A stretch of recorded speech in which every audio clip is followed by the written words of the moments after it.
Bueno, muy buenos días, hermanos. Vamos a empezar el día de hoy el estudio del segundo libro del apóstol Pedro. Estamos empezando con el capítulo número 1. Antes de empezar nuestra clase, vamos a tener un tiempo de oración. Señor, te Amén. damos gracias por tu presencia, te damos gracias, Padre, por tu bondad, te damos gracias, Espíritu Santo, porque tú estás en medio nuestro. Te pedimos, Señor, que en esta hora guíes nuestras mentes, guíes nuestros corazones hacia el conocimiento de tu Hijo amado Jesús. Te pedimos, Señor, que no sea un tiempo de conocimiento humano, sino que sea un tiempo donde verdaderamente tu Espíritu esté hablando a través de nuestras bocas y nuestros corazones sean transformados en tu verdad. Señor, nos reconocemos absolutamente inadecuados para absolutamente cualquier cosa, Señor. Te necesitamos a ti para todo lo que hacemos, Señor. Pedimos tu ayuda, pedimos tu bendición, pedimos tu guía, pedimos tu dirección. Señor, guía nuestras palabras y nuestras mentes y nuestros corazones en esta mañana. En el nombre de Jesús oramos. Amén. Amén. Bien, Amén. hermanos, quienes estén presentes, muy buenos días, bienvenidos. Estoy transmitiendo en este momento desde Irlanda del Norte, desde la ciudad de Belfast. Aquí son las 1:40 de la tarde y tengo entendido que en Argentina son aproximadamente las 10 menos 20. Voy a pedirle a los hermanos que no estén hablando en este momento, que se silencien los micrófonos, así no tengo retorno. Y voy a empezar leyendo el primer capítulo del segundo libro de Pedro. Eh, Rafa, me parece que vos estás no silenciado. No hay problema. Perfecto, ahí está. Ahora sí no escucho retorno. Vamos a empezar leyendo el capítulo número 1 de Segunda de Pedro. Dice, Simón Pedro, siervo y apóstol de Jesucristo, a los que habéis alcanzado por la justicia de nuestro Dios y Salvador Jesucristo, una fe igualmente preciosa que la nuestra. Gracia y paz os sean multiplicadas en el conocimiento de nuestro Dios y de nuestro Señor Jesús.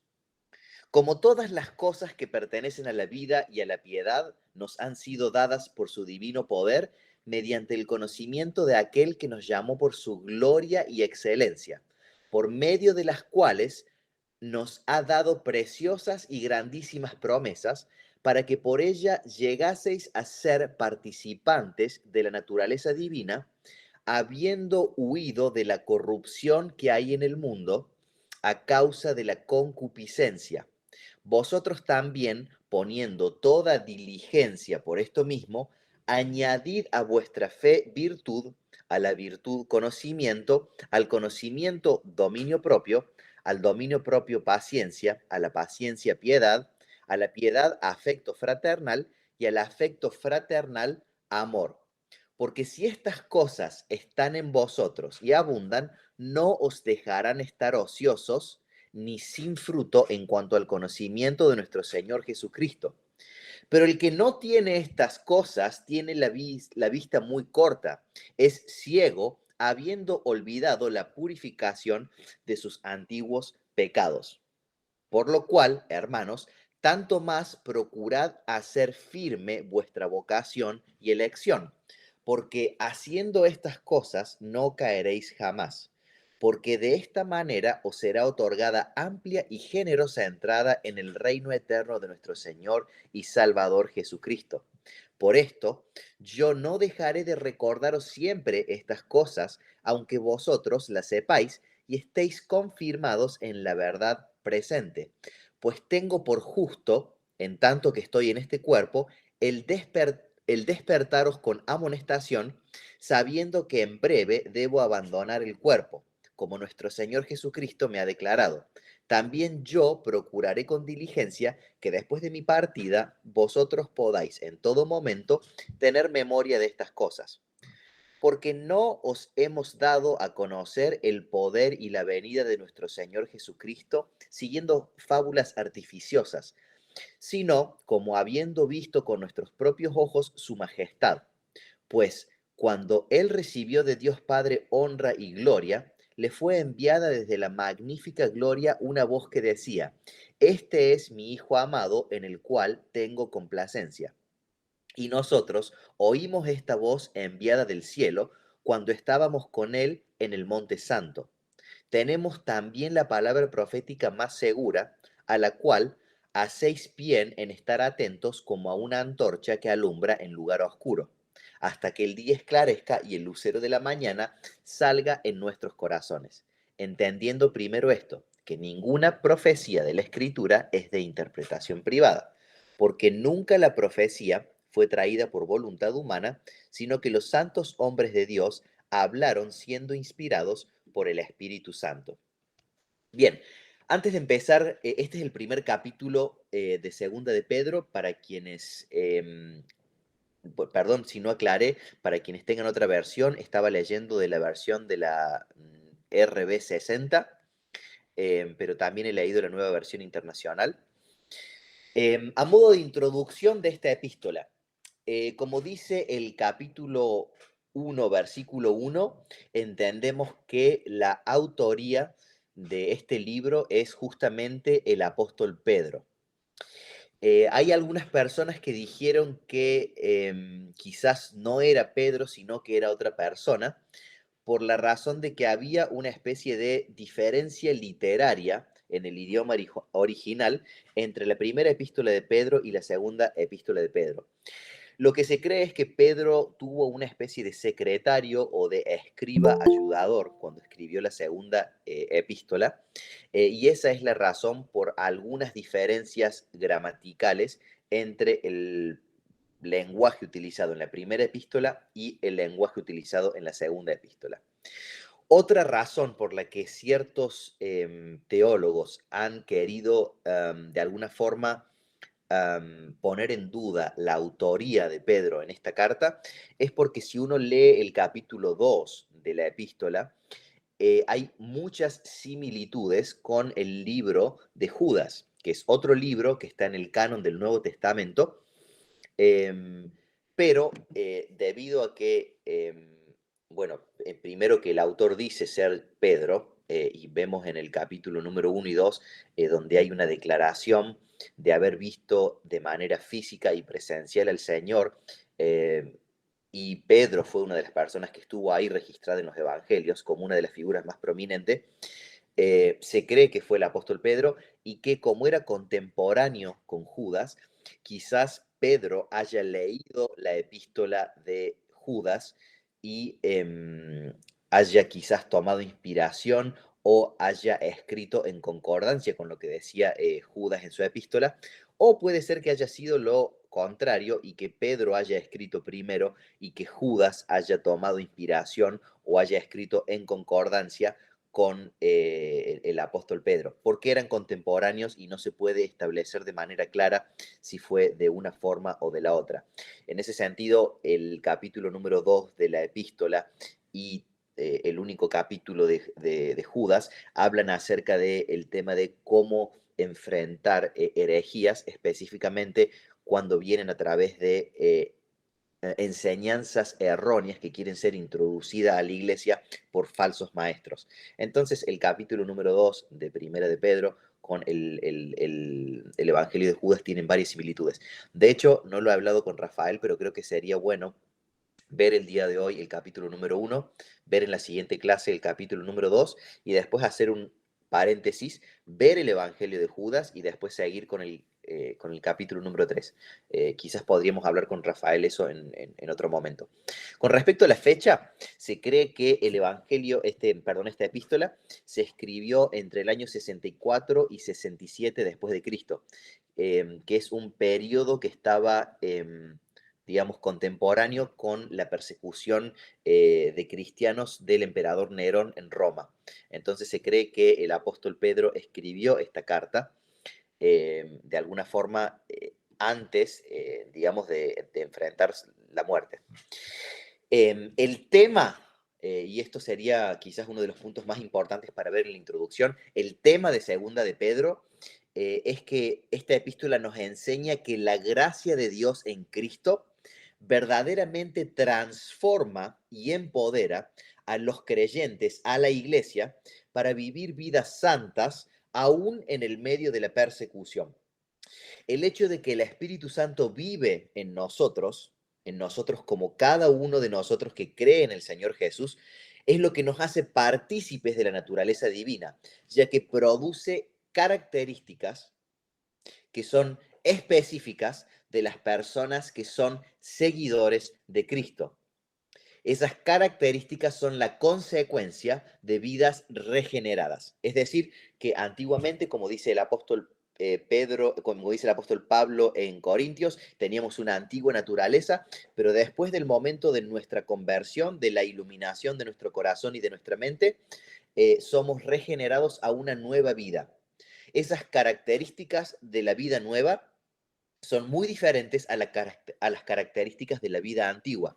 Las características de la vida antigua estaban, en cierta forma, pinceladas y dibujadas alrededor de la carnalidad, de nuestros propios deseos y de nuestra concupiscencia, es decir, nuestra tendencia a pecar. Pero nuestra nueva vida en Cristo está dibujada, está estructurada alrededor de la transformación del Espíritu Santo en nuestras mentes y nuestros corazones, que viene a transformar el entendimiento de nuestra mente para que la forma en la que razonamos ahora es similar y va creciendo día a día a como el Señor razona las cosas. Los deseos de nuestro corazón dejan de ser en cierta forma egoístas y se empiezan a ser renovados en los deseos del corazón de Dios. Las características externas de nuestra personalidad empiezan a ser cambiadas. También recordamos las características que Pablo describe en el libro de Gálatas cuando habla de los frutos de la carne y los frutos del espíritu. Una persona que camina con Jesús va a empezar a tener características externas en su carácter que son similares a las características que el Señor tuvo y que el Señor tiene, porque tenemos un Dios que está vivo. Entonces, esta epístola nos enseña que verdaderamente la gracia de Dios en Cristo transforma y empodera a los cristianos para vivir vidas santas, aún en el medio de dificultad y de dificultad que puede ser persecución. Y es ese Espíritu Santo que vive en nosotros, que nos hace seguidores de Cristo, que nos hace tener vidas fructíferas. Justamente el propósito y la ocasión de la carta es justamente porque los creyentes estaban quizás enfrentando persecución y el autor quiere decir, miren, ustedes que han sido transformados deben vivir vidas que agradan a Dios y el hacerlo, Pedro intenta combatir esas malas influencias, esos falsos maestros dentro de la iglesia que decían que uno puede ser espiritual, que uno puede ser cristiano, pero que al mismo tiempo uno puede tener una vida de carnalidad. Y Pedro está diciendo no. Absolutamente no, hermanos y hermanas. Cuando uno tiene una naturaleza regenerada, nuestra mente, nuestro corazón y nuestro carácter son regenerados para tener características similares a las cualidades del Señor Jesús, autor y consumador de nuestra fe. También aclaro que a modo de introducción se cree que Pedro estaba dirigiendo esta epístola a las mismas personas que les escribió en la primera epístola, que eran personas que se encontraban en Asia Menor, que vendrían a ocupar lo que es el territorio de la actual Turquía. Y eso es porque justamente el mismo Pedro dice, les escribí antes y les vuelvo a escribir ahora. Bien, empezando específicamente con el tema de la carta. Los primeros versículos dicen, Simón Pedro, siervo y apóstol de Jesucristo, por eso hablamos de la autoría de Simón, a los que habéis alcanzado por la justicia de nuestro Dios y Salvador Jesucristo, una fe igualmente preciosa a la nuestra. Gracia y paz os sean multiplicadas en el conocimiento de Dios y de nuestro Señor. Una de las cosas que tenemos que ver es que cuando Pedro dice ahí, por justicia de nuestro Dios y Salvador Jesucristo, hay una clara declaración de la divinidad de Jesús. El día de hoy vemos que hay muchos cultos y hay muchas religiones que reconocen la persona de Jesús, pero que no reconocen la naturaleza divina del Hijo de Dios. Los musulmanes reconocen a Jesús como un profeta. Los judíos reconocen a Jesús como un personaje histórico. Los budistas reconocen a Jesús como una clase de Buda. Los testigos de Jehová reconocen a la persona de Jesús como un profeta, pero le quitan absolutamente deidad a la persona de Cristo. Tantas otras religiones en el mundo el día de hoy reconocen la existencia de Jesús como un personaje histórico, como un personaje profético, pero quitan esa deidad de Jesús. Nosotros como cristianos venimos a decir no, nuestro Señor Jesucristo es nuestro Señor y nuestro Dios. Ese es gran parte del conocimiento que tenemos como cristianos y lo basamos en el hecho de que Jesús, el nacimiento de Jesús fue profetizado en la antigüedad. El nacimiento de Jesús fue dicho por medio de los profetas y creemos que Jesús vino a través de su nacimiento, luego vivió, luego murió, pero creemos que Jesús resucitó. Por eso la fe de los cristianos está basada en la persona de Jesús, no solamente como un hombre, como un personaje histórico, como un profeta, sino como el Hijo de Dios y como Dios mismo. Creemos en Dios Padre, creemos en Dios Hijo y creemos en Dios el Espíritu Santo.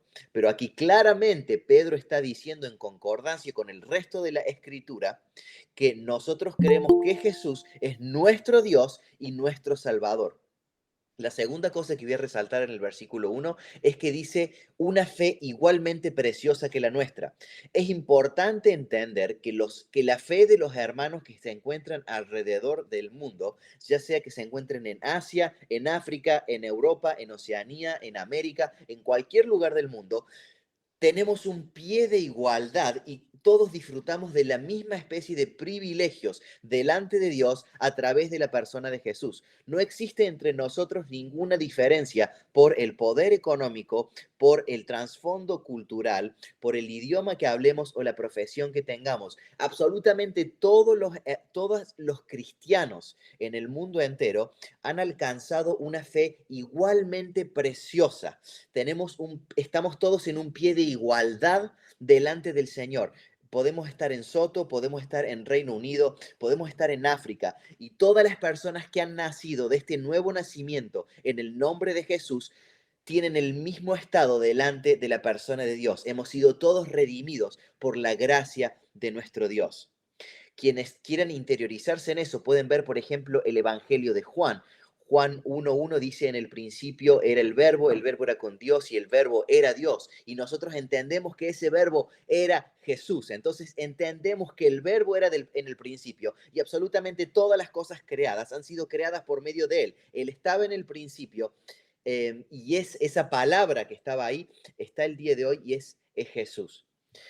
La justicia de Dios, que menciona también el versículo, dice que habéis alcanzado por la justicia de nuestro Dios y Salvador Jesucristo. La justicia de nuestro Dios y Salvador hace referencia justamente a la gracia del don gratuito de la salvación que hemos recibido a través de Cristo. Esa es la justicia de Dios en Cristo, la salvación de nuestras almas a través de la gracia y por la fe. Siguiendo un poco más adelante, dice del versículo 3 al versículo 11, como todas las cosas que pertenecen a la vida y a la piedad nos han sido dadas por su divino poder mediante el conocimiento de aquel que nos llamó por su gloria y excelencia.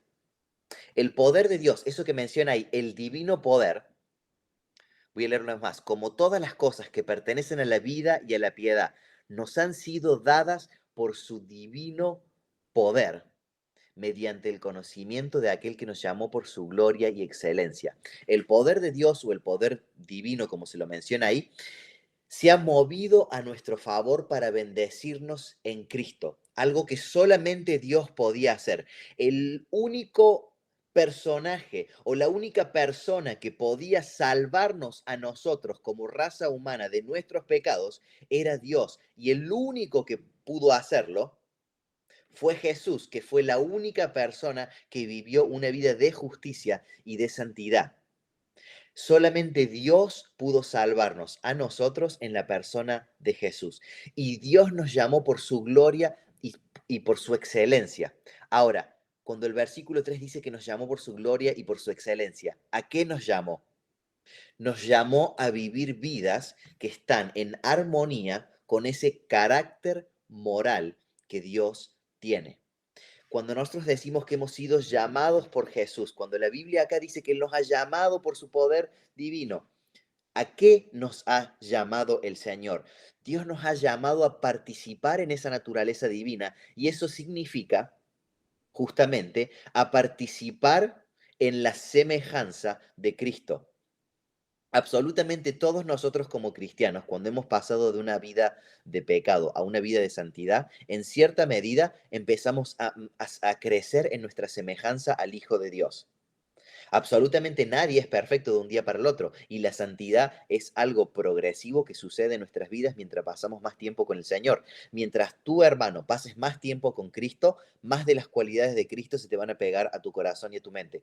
Porque cuando tú pasas tiempo con Cristo, cuando tú tienes un encuentro con el Señor y cuando tú desarrollas una relación con el Señor transforma tu corazón, transforma tu mente. No hay forma de salir de un tiempo de oración, de salir de un tiempo de palabra, de salir de un tiempo de ayuno, de salir de un tiempo de intercesión, igual a que como entramos, porque esa naturaleza divina, ese don del Espíritu Santo está en nosotros y nos transforma. Justamente para que crezcamos en la semejanza a Cristo. Y cuando crecemos en esa semejanza a las virtudes de Cristo, es cuando estamos participando de la naturaleza del Señor. Y siempre lo hacemos a través del Espíritu Santo. Una de las cosas que vemos ahí mencionadas es que Dios nos llamó a su gloria y excelencia. Y si quieren ver, alguien pudiera por favor buscar Juan, el Evangelio de Juan. Vamos a leer Juan capítulo número 1, versículo número 14. Rafael, ¿podrías hacerme el favor de leer Juan capítulo número 1, versículo 14?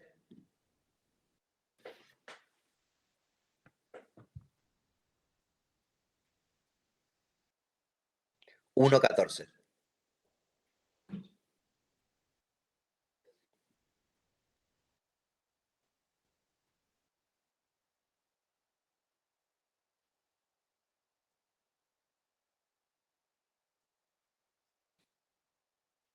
Perfecto. Muchas gracias, Rafael. Cuando Dios dice que nos llamó por su gloria y por su excelencia, tenemos que entender que la gloria de Dios es Jesús. Tenemos que entender que la gloria de Dios se manifiesta en la persona de Cristo y que cuando uno ve a Cristo, uno ve a la gloria de Dios. Por eso nuestra fe está basada en la persona de Jesús. Nuevamente lo digo como Pablo, el autor y consumador de nuestra fe. Y cuando la Biblia dice que Dios nos llamó por su gloria, cuando Dios nos llamó por Jesús y excelencia, la excelencia de Dios hace referencia a todas las cualidades referidas al carácter y a la persona de Dios que son deseables. Entonces, cuando la Biblia dice que Dios nos llamó por su gloria y excelencia, nos está diciendo que nos llamó por Jesús y para su gloria, y por su gloria, y cuando nos hace mención de esa excelencia, está hablando de todas las cualidades, de todos los atributos que tenía el Señor en su persona, que son deseables. Versículo número 4 dice, por medio de las cuales nos ha dado preciosas y grandísimas promesas, para que por ellas llegases a ser participantes de la naturaleza divina, habiendo huido de la corrupción que hay en el mundo a causa de la concupiscencia. ¿Cuáles son esas promesas de Dios de las que somos participantes? Miren, la primera que se me ocurre a mí es la promesa del Espíritu Santo. Esa es una de las promesas más grandes que hemos recibido nosotros como iglesia, porque la Biblia dice que cuando el Señor, por ejemplo, lo pueden leer en el Evangelio de Mateo capítulo 28, dicen que cuando el Señor, luego de que Él murió y resucitó, dijo, yo me voy ahora, pero tranquilos, no los voy a dejar solo. Después de eso nos adelantamos al libro de Hechos, vemos en el capítulo 1 que los hermanos estaban 120 unánimes y juntos, y estaban en un mismo espíritu, en una misma oración, y el Señor cumplió su promesa en el día del Pentecostés y derramó el Espíritu Santo y cada una de esas personas recibieron lenguas como de fuegos, de tal manera que las personas que estaban fuera de ese auditorio empezaron a escuchar el Evangelio revelado en la persona de Jesucristo en su propio idioma. Entonces, una de las promesas más grandes que tenemos y de la que somos participantes, gracias a la vida, muerte y resurrección de Jesús,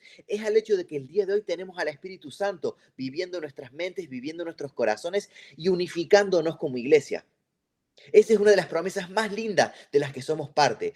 Otra de las promesas que tenemos en la palabra es que vamos a crecer en la semejanza de Cristo.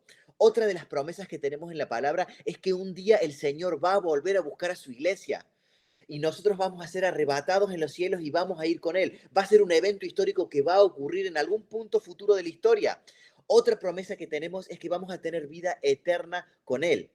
Hemos sido hechos participantes en las promesas de Dios y estas promesas no son pequeñas porque Dios nos ha hecho participantes de la naturaleza divina. Dios nos ha hecho participantes de Cristo a través de su gloria y en su excelencia. Dios nos ha hecho participantes de su presencia a través del Espíritu Santo. Dios nos ha hecho participantes de Él porque crecemos en la semejanza a Jesús, porque Jesús va a venir a buscarnos y porque tenemos vida eterna en Él. Participar en la naturaleza divina hace referencia a crecer en la semejanza a Cristo a través de la presencia del Espíritu Santo en nosotros. Cuando participamos de la naturaleza divina es porque empezamos a pensar como Jesús piensa a través de la presencia del Espíritu Santo en nosotros. Empezamos a sentir como el Señor siente a través del Espíritu, del fuego del Espíritu Santo en nosotros. Empezamos a ver a nuestro vecino como Jesús ve a nuestro vecino porque tenemos al Espíritu Santo, al fuego de Dios viviendo en nuestros corazones.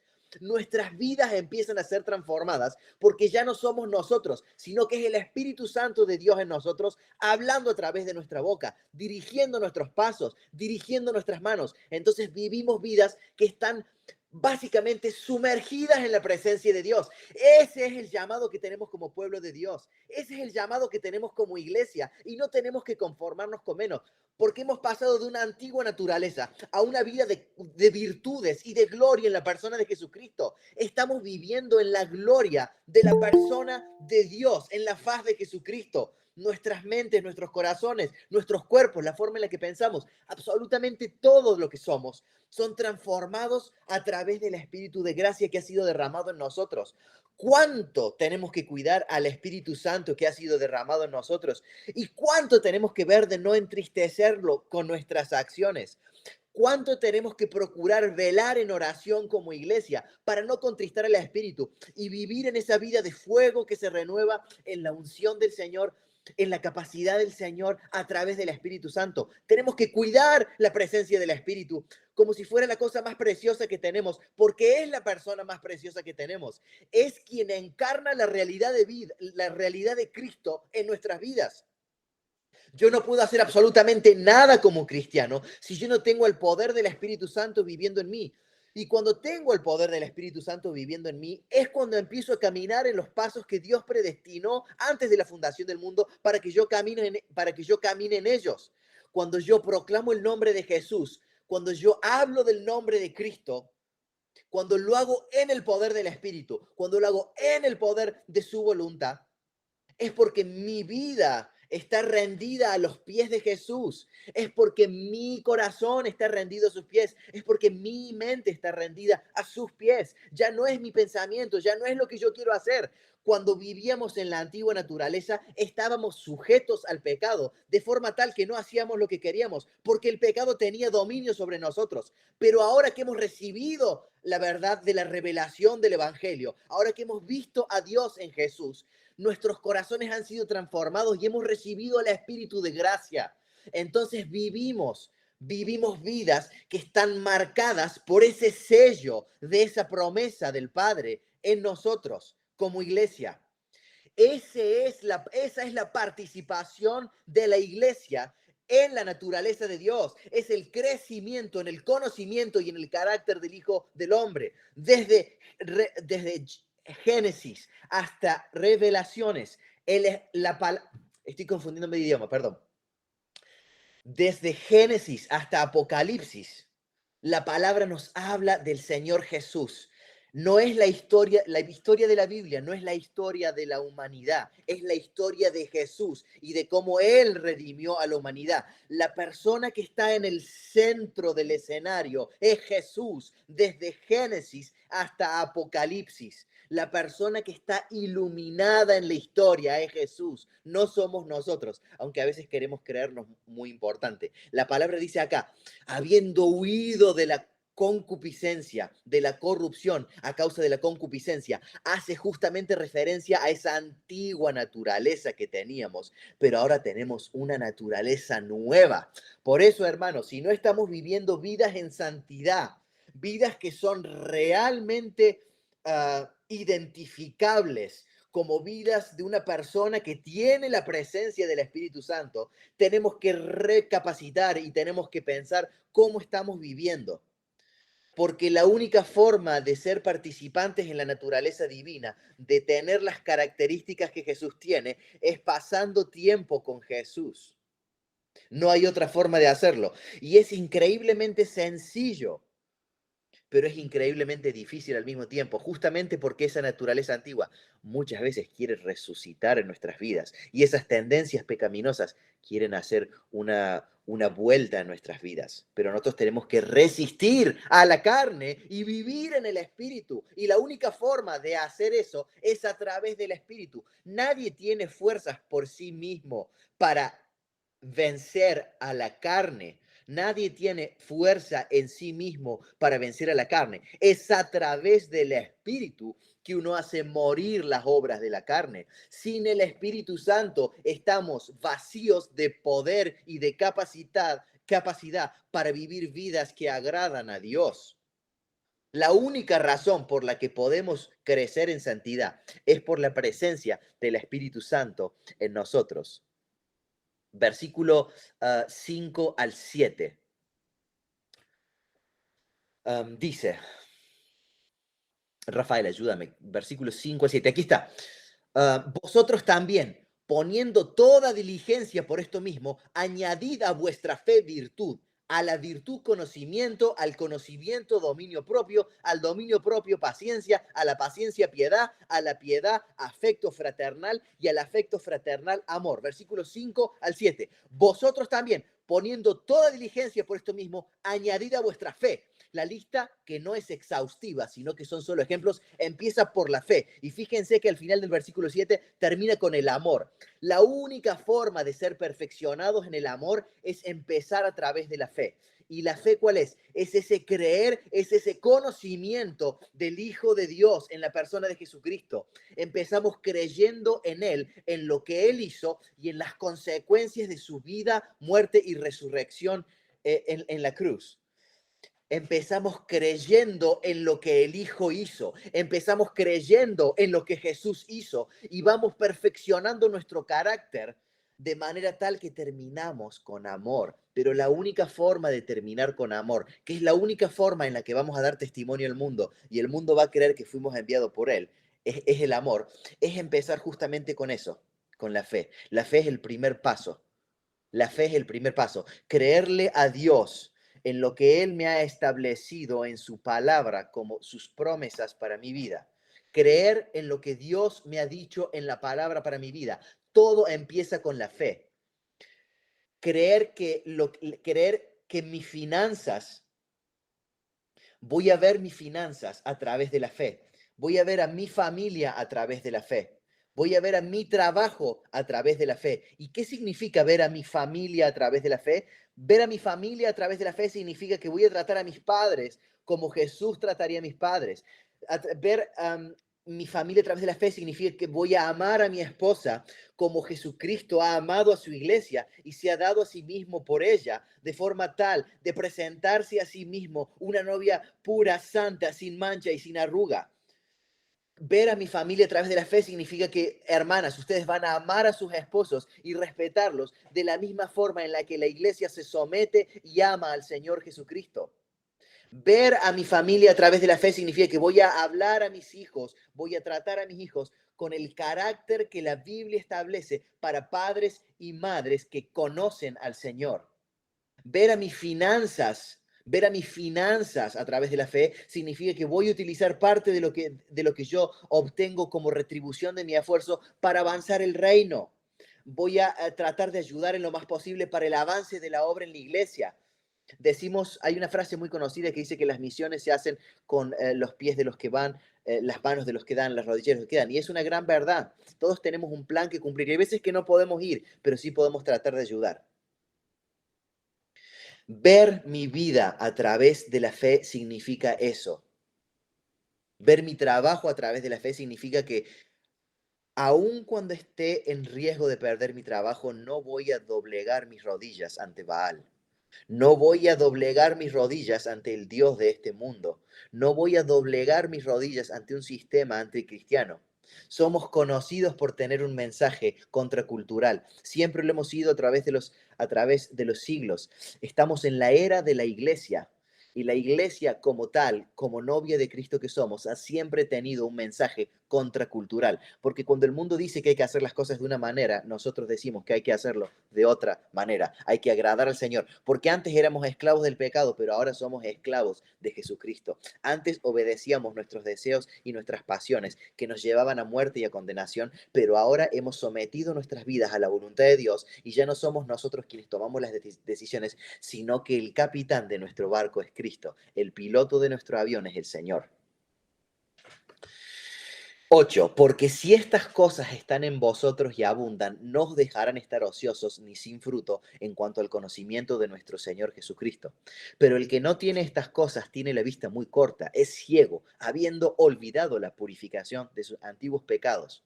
Por lo cual, hermanos, tanto más procurad hacer firme vuestra vocación y elección, porque haciendo estas cosas no caeréis jamás, porque de esta manera os será otorgada amplia y generosa entrada en el reino eterno de nuestro Señor y Salvador Jesucristo. Hermanos, versículo 8, si no estás viviendo vidas que demuestren fruto del Espíritu Santo, y quiero aclarar, nosotros somos salvos por gracia a través de la fe en Jesucristo. Nosotros no creemos en la salvación por obras porque la Biblia no habla de la salvación por obras, la Biblia habla de la salvación por fe en Jesús.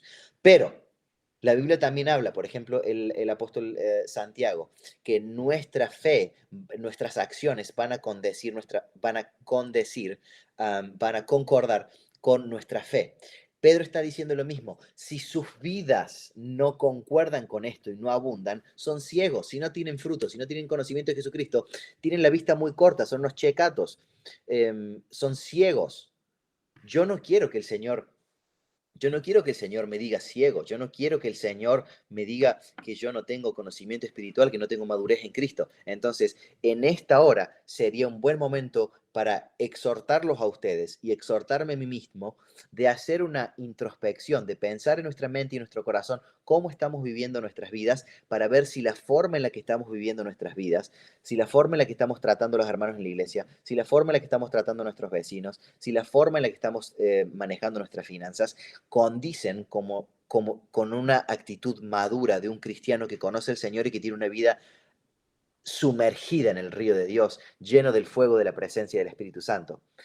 Si ese no es el caso, qué buena oportunidad para reflexionar y poner en práctica pasos que nos lleven a crecer en esa santidad, desarrollar una hábito de leer la palabra de Dios, desarrollar un hábito de orar, desarrollar un hábito de ayunar, desarrollar un hábito de ir a la iglesia, desarrollar un hábito de hacer discípulos. Hay mucha gente que no disipula a otras personas para que ellos también crezcan en el conocimiento de Jesús. Parte de nuestro llamado como cristianos es ir por el mundo y hacer discípulos, enseñándole las cosas que el Señor nos enseñó a nosotros. Pero si nosotros no sabemos lo que Cristo nos enseñó, ¿cómo vamos a ser capaces de enseñarle a otras personas aquellas cosas que Cristo quiere que les enseñemos? La cosa empieza por nosotros. Es tiempo de poner la casa en orden, diría. Es tiempo de poner la casa en orden, es tiempo de crecer en santidad. Por esto yo no dejaré de recordaros siempre estas cosas, aunque vosotros las sepáis y estéis confirmados en la verdad presente, pues tengo por justo, en tanto que estoy en este cuerpo, el despertaros con amonestación. Eso es lo que estoy tratando de hacer yo ahora, haciendo mías las palabras de Pedro, sabiendo que en breve debo abandonar el cuerpo, como nuestro Señor Jesucristo me ha declarado. También yo procuraré con diligencia que después de mi partida vosotros podáis en todo momento tener memoria de estas cosas. Eso era lo que se llama una amonestación o una exhortación, y es simplemente un recordatorio de la forma en la que tenemos que vivir, porque no hemos dado, porque no os hemos dado a conocer el poder y la venida de nuestro Señor Jesucristo siguiendo fábulas artificiosas, dice Pedro, versículo 16, sino como habiendo visto con nuestros propios ojos su majestad, pues cuando él recibió de Dios Padre, honra y gloria, le fue enviada desde la magnífica gloria una voz que decía: este es mi Hijo amado en el cual tengo complacencia. Y nosotros oímos esta voz enviada del cielo cuando estábamos con él en el Monte Santo. Pedro está haciendo referencia a dos sucesos. Número uno, cuando Jesús fue bautizado y vino, descendió del cielo una paloma que representaba el Espíritu Santo, vino una voz del cielo diciendo, este es mi hijo, y estaba el hijo siendo bautizado. Las tres personas de Dios en un evento, y después hace referencia, nosotros oímos esta voz enviada del cielo cuando estábamos con él en el Monte Santo. Hace referencia a la transfiguración que Jesús... eh, que Jesús hizo cuando estaba hablando con Elías y con Moisés, cuando estaba Pedro con dos discípulos más. Entonces, hay algo que hay que entender. Nuestra fe no está basada en historias o en cuentos de hadas. Nuestra fe está basada en hechos que han ocurrido. Jesús nació, Jesús vivió, Jesús murió y Jesús resucitó. Lo sé porque estuve en la tumba hace unos meses atrás y la tumba estaba vacía. Les aseguro, nuestra fe está basada en evidencias palpables y tangibles de más de miles y miles de personas que han sido testigos y han dado evidencia testimonial de la muerte y de la resurrección de Jesús. Tenemos también la palabra profética más segura, a la cual hacéis bien en estar atentos como una antorcha que alumbra en lugar oscuro hasta que el día esclarezca y el lucero de la mañana salga en nuestros corazones. Eso es hasta que Jesús resplandezca en nosotros. Entendiendo primero esto, que ninguna profecía de la Escritura es de interpretación privada, porque nunca la profecía fue traída por voluntad humana, sino que los santos hombres de Dios hablaron siendo inspirados por el Espíritu Santo. Último versículo del capítulo. Eso significa que debemos prestar atención a la palabra, porque la palabra no fue traída porque alguien se levantó un día de su cama y dijo, voy a escribir algo como si fuera un mensaje de Dios, sino que Dios en su presencia, en su conocimiento, en su omnipotencia, inspiró a hombres a través del Espíritu Santo para que escribieran una recopilación de escritos para que nosotros podamos conocer su voluntad. Y cuando la gente te diga, bueno, pero la Biblia fue escrita por hombres, bueno, no va a ser escrito por una jirafa. Obviamente que la Biblia fue escrita por hombres, pero la Biblia fue escrita a lo largo de más de 1500 años, a través de más de 40 diferentes autores, a lo largo de justamente 1500 años, en diferentes contextos culturales, en diferentes idiomas. Entonces, detengámonos un minuto e inclusive pensemos, racionalicemos la cantidad de evidencia histórica que existe a través de los escritos que corroboran lo que han dicho los testigos que estaban en la época de Jesús. Pensémoslo de manera objetiva, de manera científica. No solamente nuestra fe está basada en que Jesús despertó su luz en nuestros corazones, sino que ha habido un mar de testigos a lo largo de la historia que han dicho, hemos visto a Jesús, hemos sido testigos de la muerte de Jesús, hemos sido testigos de la resurrección de Jesús. Es por eso que el mundo ha tratado de callar a los cristianos, pero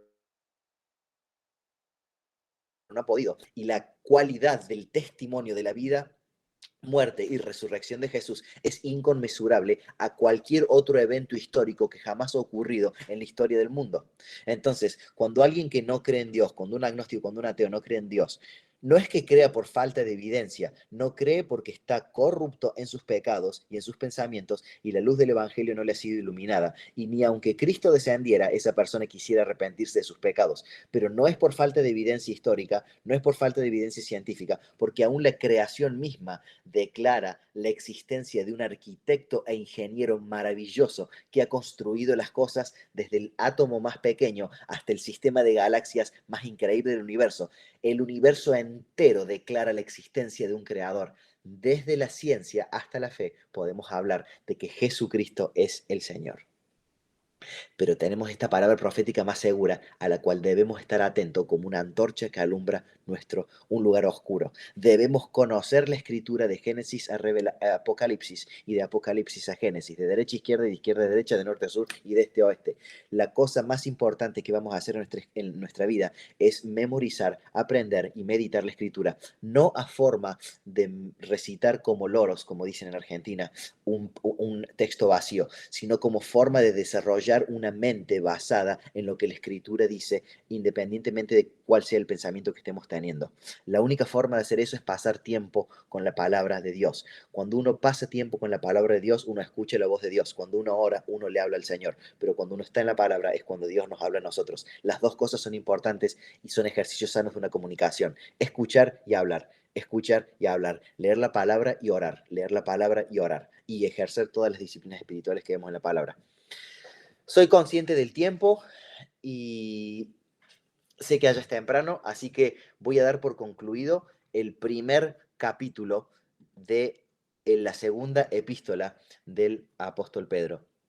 Voy a dar unos 5 minutos de micrófono abierto para ver si alguien tiene dudas o, o consultas. Entiendo que hay una diferencia de energías porque acá son las 1:30, 2:30 de la tarde, y son 9:30, 10:30 de la mañana. Pero bueno, eh,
estamos poniendo la base para el capítulo que viene.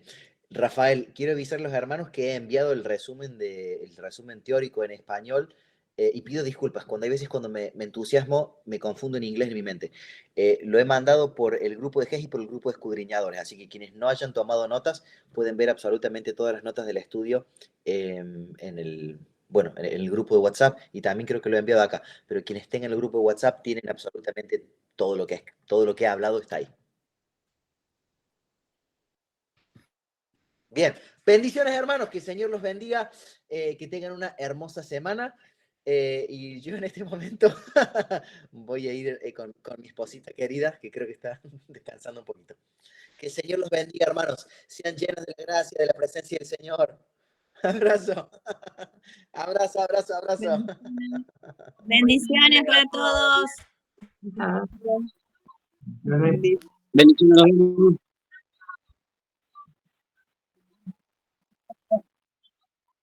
Amén.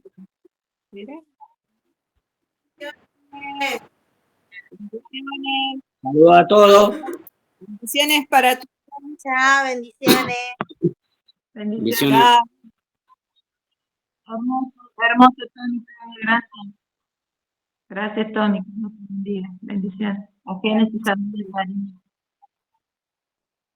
Dios los bendiga a todos y bueno, una semana de bendición para todos, ¿ah? Y somos vencedores, ¿eh? Somos vencedores Amén. y pronto veremos la gloria. Pronto veremos la gloria del Señor en ese lugar, ahí en Soto, donde todos estaremos reunidos y a hacer una fiesta. Dios va a dejar mucha bendición en ese lugar y más ahora la gente que está trabajando ahí, que está sembrando, porque ellos no se dan cuenta, pero están sembrando al Señor grandes cosas que vendrán para ellos. Amén. Amén. Bueno, Amén. chao, Gracias. chao. Bendiciones. Amén. Chao, chao.